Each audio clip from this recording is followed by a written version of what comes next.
Pagkalipas ng halos 10 taon, muling babalik sa mundo ng romantic comedy ang kapamilya actress na si Kim Chiu sa pelikulang My Love Will Make You Disappear, isang proyektong hatid ng Star Cinema.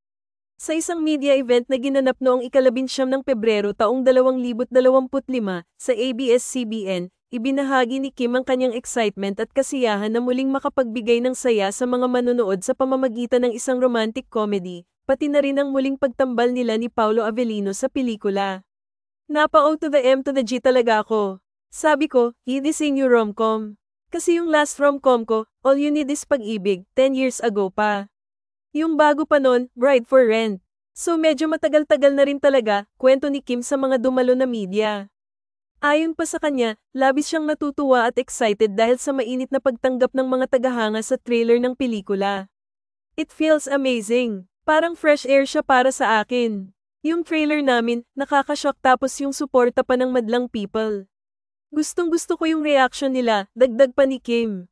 Ibinahagi ni Kim na sa loob ng 2 dekada niyang karera sa industriya, ilang love teams na rin ang kanyang nakasama.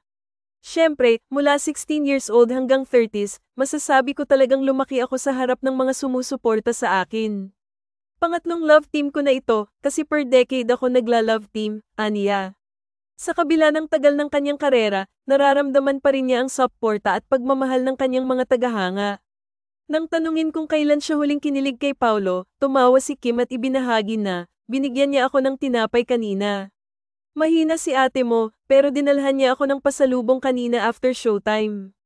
Lahat kami binigyan, yun lang. Ipinakita ni Kim na kahit simpleng gesture ng aktor ay nakapagpapasaya sa kanya, at naging daan upang magkapatawa sila sa set.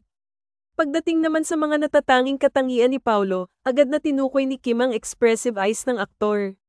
Kahit hindi siya magsalita, parang may pinapahiwatig yung eyes niya. Kasi 'di ba, eyes are the windows of the soul? So nakita ko na yung soul mo, biro ni Kim, na may kasamang pagtawa.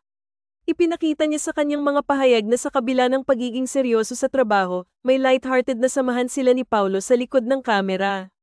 Muling binigyang diin ni Kim ang kanyang kasiyahan sa pagbabalik loob sa romantic comedy genre, isang uri ng pelikula na naging bahagi na ng kanyang mga mahahalagang proyekto sa showbiz.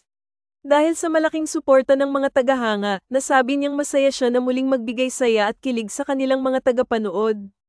Tila nga mas naging matamis ang kanyang pagbabalik sa romcom na isang uri ng pelikula na pinahahalagahan ng kanyang mga fans, at tiyak na magbibigay ng bagong saya sa mga mahilig sa ganitong klaseng mga pelikula.